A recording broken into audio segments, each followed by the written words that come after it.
பேரவைத் தலைவர் அவர்களே, அதிமுக ஆட்சி இருக்கும் போது யார் அந்த துறைக்கு அமைச்சர் இருந்தனே தெரியாது பேசிட்டு இருக்காரு.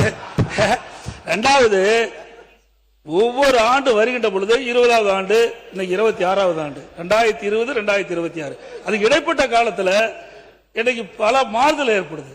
நான் ஏற்கனவே சொன்ன கூலி உயர்வு ஏற்படுகிறது, உரவிலை உயர்ந்தாச்சு. டீசல் விலை அன்னைக்கு 64 ரூபா இருந்தது, இன்னைக்கு 95 ரூபா 100 ரூபா வந்துடுது. அதற்கு ஏற்றவாறு தான் ஊக்கத்தொகை அதிகமாக கொடுத்திருக்கிற ஒழிய அன்றைக்கு என்ன லாபம் இருந்ததோ அதே லாபம் தான் அந்த விவசாயிகளுக்கு கிடைக்கிறத ஒழிய புதிய செய்தி எதுவும் இல்லை. பொருந்துற மாதிரி சொல்லுங்க.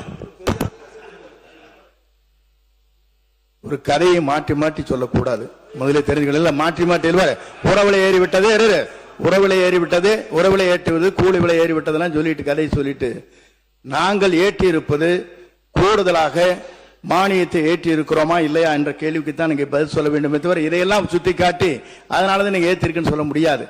அப்படி சொல்லியிருந்தால் ஒவ்வொரு ஆண்டும் அது போன்ற பல்வேறு மாற்றங்கள் ஏற்பட்டிருக்கிறது. இதே போல உங்களுக்கு தெரியும், உர பற்றாக்குறை வருகிற போது தமிழ்நாட்டிலே எங்கும் உரம் கிடைக்கவில்லை என்ற நிலையில கூட அன்றைக்கும் இதே மானியத்தை தான் நீங்கள் உயர்த்தினோமே தவிர வேறொன்றும் இல்லை. இப்போது புரிந்து கொண்டால் சரி.